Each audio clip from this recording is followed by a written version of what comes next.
Hello, everyone, and welcome to Cold Outreach Success Stories, where we interview regular business people just like you who have achieved consistent business results using cold outreach on email and other channels. We go deep into their process with hot tips around personalization, messaging, and targeting to make sure that you take away some good ideas to make your cold outreach successful. Today, we have on board Sardar Azimov. Sardar is the founder of a data marketing consulting company called Skief Labs. Skief is a growth agency focused on revenue generation. The firm provides business advisory services to companies of all sizes and stages of development, from startups to well established businesses, with the goal of achieving sustainable growth by aligning sales and marketing strategies. So, Sardar, welcome to the podcast. Hi, Saurav. Nice to be there. How are you? I'm good. I'm good. Uh, so let's just get started. I mean, Skeef Consulting looks really interesting. So can you tell me in a bit more detail what does the company do and how do you guys make money? Absolutely. As you mentioned, I'm the founder of the Skief Labs. So, the goal of my company is to help my clients to scale their activities, to successfully establish companies or startups that are looking for a new way for growth. I work within different domains. So, I would say my preferred area where I have a lot of knowledge is mostly in IT, in software industries. So, this is where most of my clients can be found. My background is that I was working for a lead generation company for over 8 years, and one of the jobs that we had was around helping our own clients to scale their activities. So this is how I came up to my own company. Is somehow it's continuation of my previous experiences, but shifting, I would say, the service from actually selling the execution of lead generation towards the advisory how to set up successfully working lead generation campaigns within each company. Does that make sense? Yeah, that makes a lot of sense because a lot of times it's a knowledge gap, right? People think their outbound is not working, but what's actually not working is that they don't know who they have to sell to. Like they don't know what's the ICP. They don't know what the message is that will resonate with that ICP. So yeah, there's a fine line between the execution and the advisory, and that's a very fair point. Those are completely different things. Yeah, so you're absolutely right. So, as you mentioned, one of the key mistakes that we observed when we onboard a new client, even me today, is that there is a gap between sales and marketing to start with. And sometimes marketing teams have their own objectives, sales teams that have their own objectives, and their actual ideal customer profiles differ from one to the other. Right. So the first thing that we ask is that who is your ideal customer profile, what industry, and actually asking why do you think this is your ideal customer profile. So ask them, do you have any success story in this area? Yes or no? If yes, okay, so let's see what actually has worked, what was the key pain points that you solved, and how we can scale from there. Mhm. How big is the market? Be extended to new departments, to new industries, or do we have to come up with points? So it's always about what value you can add to your client, and what your product is solving, what issues can it solve. No, I completely agree, and that's a key mistake that a lot of people make. I've made that in the past as well, where you try to scale something up while you don't even have the basics working. You don't know what problems you're solving. You don't know who you're solving it for, but all you want is scale. So that's a wrong mentality to have, right? Yeah, absolutely. For me, the really first point is to really to structure your go-to-market strategies. And then once you have a clear idea of where you're going, who you're going to target, what are you going to pitch, and how you're going to pitch, the last step is actually to perform those campaigns. But if those key milestones were not validated for me, obviously it will not be successful. So that's why people think outbound does not work. But for me, it worked for the last 10 years, and we helped our clients to generate multi-million deals. So I beg to differ. Outbound is very well alive, and it works even now with all those data privacy constraints. Mhm. Well executed outbound campaign can work even in countries like Germany, Switzerland, that are really keen to their insensitive to their data. So for me, one that has the lowest cost of acquisition Mhm. compared to the actual buying, AdWords. You don't even know who they're going to click, Right. what is the conversion rate, etc. You don't know what is the target market, who is going to look into your ads. Whereas with outbound, you can decide who you want to talk to. No, I completely agree, and I think whatever strategy you pick, either ads or outbound, it's all about just knowing who you're selling to and what is the message that will resonate with them, right? So there's a prerequisite, right? That whole mental model of who you're selling to and what really is the pain point. So yeah, Absolutely. yeah. Please go ahead. Even for the ads, the real question is where I'm going to put those ads. Where's my audience? Is it going to be on Google? Is it going to be on LinkedIn? Is it going to be Instagram? What I'm selling, a lot of key decision makers are not actively looking on Google to replace their solutions. They have people that are there, but what you can do is that you can offer them in a well written email way to to improve the current operations, decrease costs, increase efficiencies. And if it's reasons with them, you don't need to create ads for that. Correct, correct. Absolutely, absolutely. All right. So in terms of your ideal customer profile for yourself as well, like what's your process of finding an ideal customer profile and how do you sort of get their data for yourself Yeah, as so well as for your customers? Yeah. as you have understood, I have a two level of ideal customer profile. So I have one for my clients where I advise them how to find their own ideal customer profile, Mhm. and I have my own. So for me, the ideal customer profile for me are the company medium-sized where they have enough budgets to have marketing team, Mhm. so marketing heads, and have enough budget to allow them to run outbound campaigns. Most of the time, the level of knowledge or skills that I have faced is that people do not understand why they should run outbound campaigns versus buying AdWords, placing them on LinkedIn or Facebook or Instagram. And for me, it's just a sign that they're not ready, to go to the next step. And also, obviously, most of my clients are in B2B area. Mhm. So I focus my active targeting on tech companies and software companies that have at least, I would say, 20 employees, but less than 100. And how do you sort of get their data? Once I decide in what the ideal customer profiles, I'm working in B2B areas. It's really easy to source the data from LinkedIn. So this is my first go-to play. This is how I can scale easily because there are a lot of tools that allow, I would say, automation of data gathering. I still need to make sure that the people that I will keep within my sequences, within my CRM, are actually fit my profile. Because Right. one of the conditions is to ensure that they have the product market fit. And the next steps is to ensure that you have the content market fit. Are the emails sending are relevant to the people that they're going to receive? Are you using the right channel, etc., etc. So this is my first source, and then I have a stack of technical tools that allows me to find the emails, to enrich the information if I need to personalize more depending on the departments, depending on the location, depending on the size of the companies. So there's a bunch of, I would say, strategies that I can learn on just to make sure I send them something that can be of use for them and their business. Got it. Got it. And this content market fit concept, I think I understand it, but not that deeply. Could you give me an example of what a good content market fit looks like? Absolutely. So let's take a case of a marketing automation tool. Within a company, the first person that you would go to is the head of marketing, obviously. Mhm. But in large companies, sometimes different stakeholders. So you need to also to make sure that head of digital maybe is head of IT. You know, and have their own. I would say their job has their own.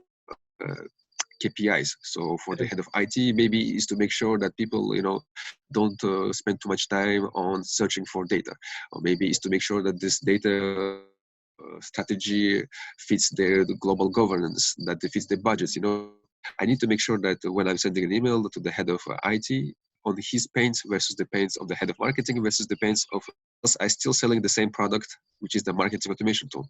So also sometimes you can differ content based on the level of the decision making. Sometimes the chief marketing officer, you will not explain too much in detail to what can do versus maybe someone who is more operational, like a manager who actually uses it. Right, So right, this is right. the type of strategies that I use to make sure that the content I'm sending, both in terms of what value it brings, but also in the length, in the and also in the terminology that I use, is relevant for the person, for their position, and also for their level of responsibility that they have within the company. Correct. That's so for me, I would call it something like an A/B testing process to get to the right pain points and the message, right? So yeah, I think that's it's similar to the A/B testing process to get to that messaging fit. A/B testing is a bit different. For A/B testing, you do not distinguish positioning. So you will not decide that you're going to send template one to the marketing manager and template two to the head of marketing. Usually, you do two templates and you send them to the same position. Whereas in this case, I'm sending completely different templates to different departments to different positions. So I actually have like a set of 5 or 6 different templates times two to A/B test. So it's a A/B testing times three actually sometimes something like that. So it's Got the it. next level of A/B testing. Correct. So it's not really A/B testing in that sense. It's something that you have to know, right? You have to know what the pain point of an head of IT is on day one, and you have to Absolutely, know how your tool sort of solves it, right? absolutely. And to find out pain points, the easiest way to go is to find a use case. Hmm. Either you have done it already in the past, or either you find something that exists on the market. So let's say again, you're selling marketing automation tool, Hmm. but there are a bunch of other competitors. There is Marketo, there is HubSpot, there is there is Adobe, there is what you can name it, and and for sure they have sold it already to your competition. Hmm. Sorry, to your target market. And what you need to know is that you need to just find one existing use case of their existing client customer stories, and then understand if those key points are still valid for you and your product. Hmm. If yes, you can reuse them, and most of the time it's going to be yes, because you are in the same area and you target the same people. So Yeah, I think one of the most effective ways of finding it, like for myself, has been to just hang out on these review sites called G2 Crowd and all, and just look at different personas and the words they use in the review. In terms of, like, for example, if I'm targeting an head of IT for a Marketo competitor, I'll uh-huh. just go in and look at what an head of IT has said in a review about Marketo. And that gives me a lot of background that this is the problem they solved with it. This is what they disliked about Marketo. This is what they really liked. And that really gives me a picture that I can use to write my email in that sense. Absolutely, absolutely. And sometimes they can have different pain points. So what can also be done in a sequence is that you can start with in your email sequence.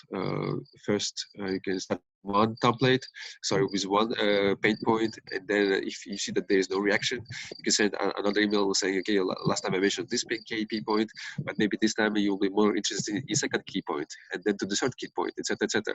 All based on existing use cases. Mm-hmm.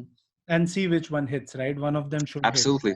One of them should hit, or he will say, you know what, we're okay, we're good, we don't have any, and then you need to find a new ways to raise attention.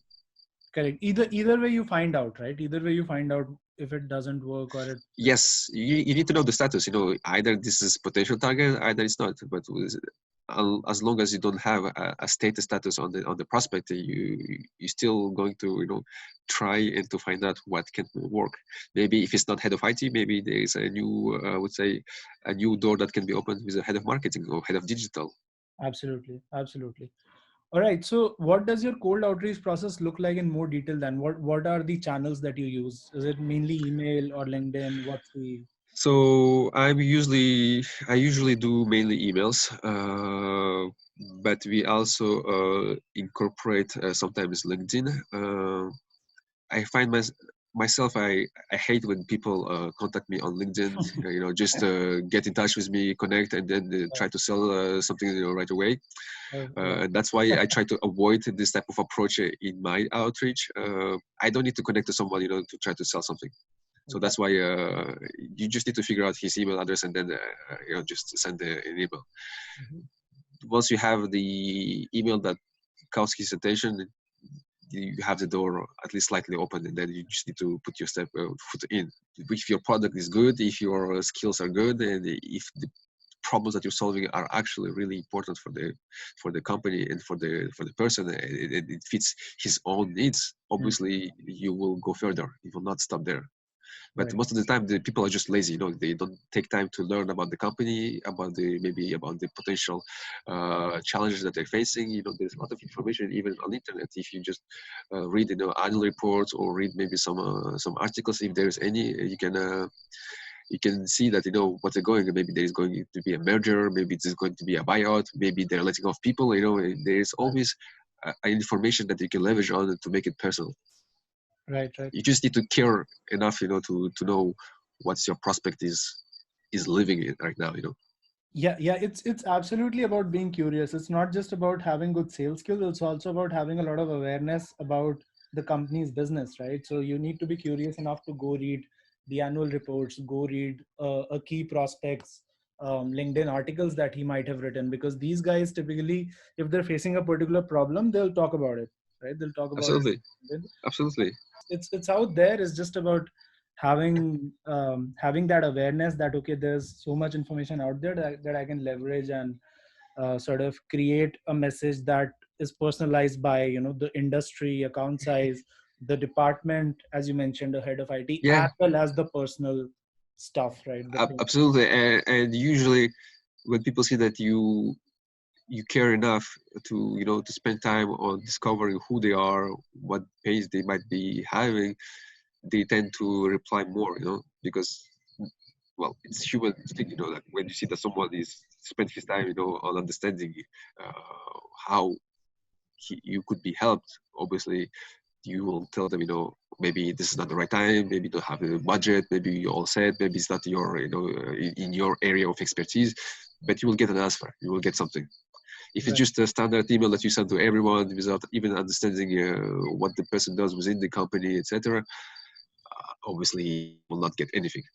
Right, right. It's like outbound. In outbound, there's a clear sort of power imbalance, right? You're asking for some amount of their time, so you have to offset that power imbalance by showing that you're a person of value, showing that you have spent time to really know, like these are the business problems you're facing, and I can help, right? So that flip Absolutely. and offsetting that power imbalance, I think, is key by doing a lot of this research beforehand. Otherwise, if you're just praying and praying, it's just you're pissing off a large fraction of your target market as well. Yeah, yeah, but the issue here that we're facing is that sometimes it's not scalable. So for instance, if you're selling a product that costs $9 per month, you will not have enough time to do this research for all of your targets.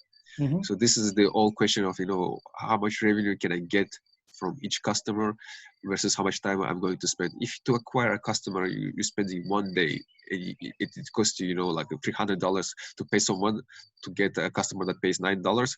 Obviously, your return on investment is off. Right, right, So right. you need to find the balance. So there are some things that are okay for outbound and some products that are not okay, at least for me, in terms of return on marketing investment.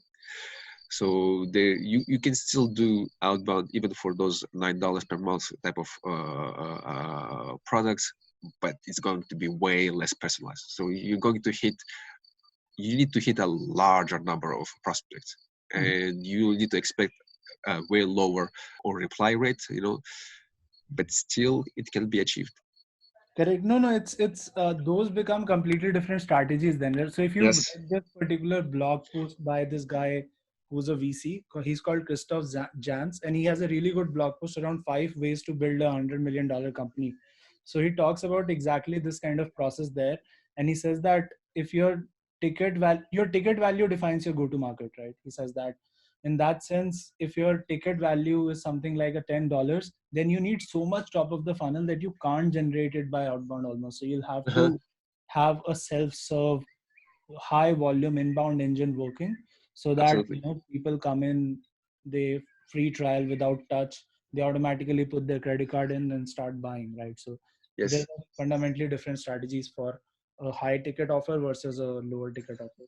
I'll absolutely. pass that blog post along to you, it's really interesting. But and you can still you can combine different strategies. Outbound is one strategy, but you can still do inbound strategy. And inbound doesn't have to be just click tunnel, or to go to my webpage, blah blah blah. You can actually generally build something true just by creating a content that is relevant to your finance. You can create white pages, you can create content on Quora, you can post things, even on Facebook, just like we connected on the specialized group. If you're what you're talking is, it makes sense to your audience, there will be traffic, Correct. obviously. So it's always about the quality. Sometimes people just say, oh, I need to have big numbers, big numbers, big numbers. But sometimes big numbers do not make sense. Mhm. Numbers do not make money. Yeah, yeah, If no one is converting, there is no point of having 5 million followers. If none of them is buying from you. correct, correct. It's And just for that, your ego. yeah, that's one of the reasons why we're creating this podcast, to actually get good quality content around outbound out there. Yeah, so coming back to your point around the time it takes, so how much time does it take for you to personalize it? For example, if you've done the market segmentation, right? Right now, I'm trying to scale it as much as possible. So by doing this adaptation of use case by industry, by position, by department, I'm actually spending less time on finding door opener contextualization that I was mentioning. Like, is the company going on the merger acquisition, blah blah blah, yes or no, no.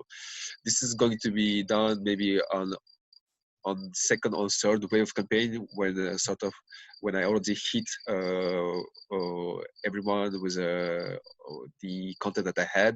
In this case, I might need to go back to the same company and try to discover a new ways to get into it. But this is my second step, I would say, in the process. In my first step, it actually doesn't take me a lot if I structure my data in a way that I can split them into category, Mm, segment them, in departments, in industries, and just to make sure that they're going to the right sequencing. correct. So, So my most, I would say, time-consuming part is making sure that the data that I gather is quality, and that's it, and content creation, and the match is automatically done with this data profiling. all right. So, what would be your advice on someone who to someone who's starting an outbound process today? Like, what are the top three things maybe to keep in mind? Ensure product market fit, define a clear ICP, Mm, and test.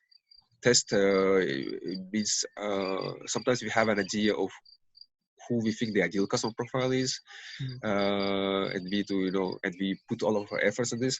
I suggest rather to have maybe 5 or 6 different profiles, mm, and then engage with a small pool of companies within each of those categories to right. see which one replies the most. If you see that people within, I don't know, within retail reply the most, obviously you want to get more into retail industry. Hmm. And also, if you see that there are more people from IT reply more, and you can have more businesses generated for this, you're also going to adapt your research based on this. It's always, a lean startup approach. You try, you learn, you adapt. You try, you learn, you adapt. It's not because it didn't work that it means it's not going to work. Maybe you need to change something. Correct, correct, correct. And that's absolutely true. Absolutely. So, in terms of improving your own process, what are some of the things that you're excited about experimenting with to increase your? I'm actually excited about the A/B testing. I'm excited about learning how the times of emails can impact, when the email were sent, when people were reading it. I'm curious about different hacks that could improve uh, my reply rate. But generally, what I was noticed that it doesn't matter actually. Hmm.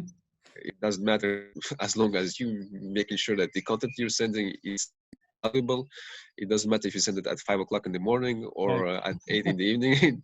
People, if they're interested, they're going to reply. So focus more on the quality, making sure you know your audience. Do not buy because you don't know who behind what is the quality. So that's why I always suggest my clients to generate their own data. It's a Mhm. little bit more time consuming, but actually it draws way more successful rates after the campaign. So, and even in terms of the compliance with data privacy rules, buying private data has become more than not only challenging, but in terms of justification is something happens. If people ask, whoa, where did you get my? Mm. If you tell them, I bought it from XYZ, they're going to tell, like it's forbidden in my country. So, please delete it and you can actually get fined or get Yeah. sued. So that's why I always use the first party data.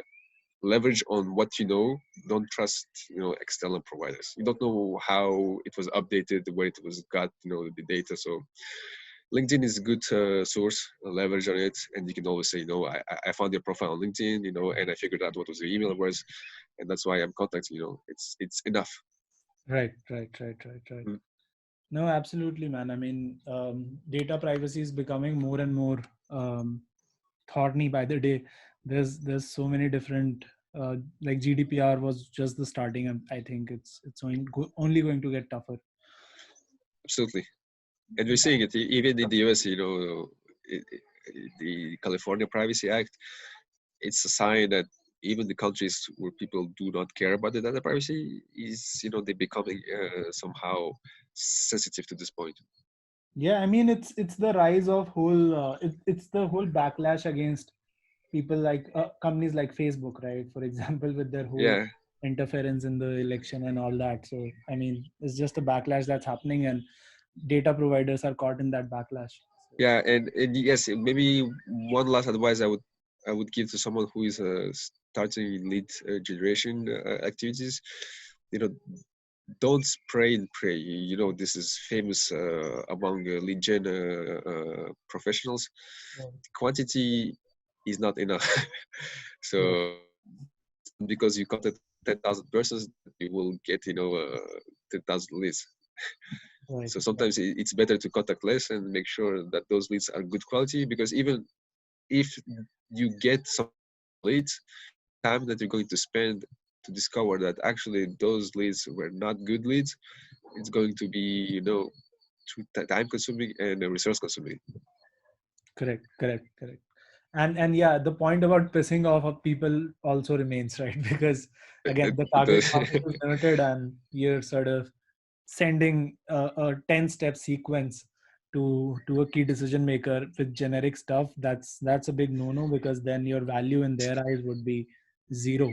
You can't ever Yes. do business with them in that No, sense. no, absolutely. Yeah. Yeah, With them, how human are, like sometimes they don't have all the same sensitivity against the marketing pressure. yeah, So, and also you need to make sure if you're targeting on the company level, you don't just spam the whole company, yeah, at the yeah. same time. No, that- So, you'll become the talking point, but not in a good way. Yeah, absolutely, absolutely. So, yeah, so some people say, all advertisement is good advertisement, but, no, I that's do not, not agree with this. at least not in this case, not in outbound. No, no, no. All It's all right. about trust. Yeah, yeah, yeah. All right, Sardar. Great to have you. Great to have you on board. I think that's it from my end. Again, thank you for coming on. Really interesting to Absolutely. talk to you, Yep.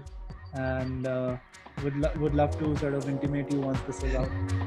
Thank you. Stay in touch, sir. All right, sure. Take care. Bye bye. Bye.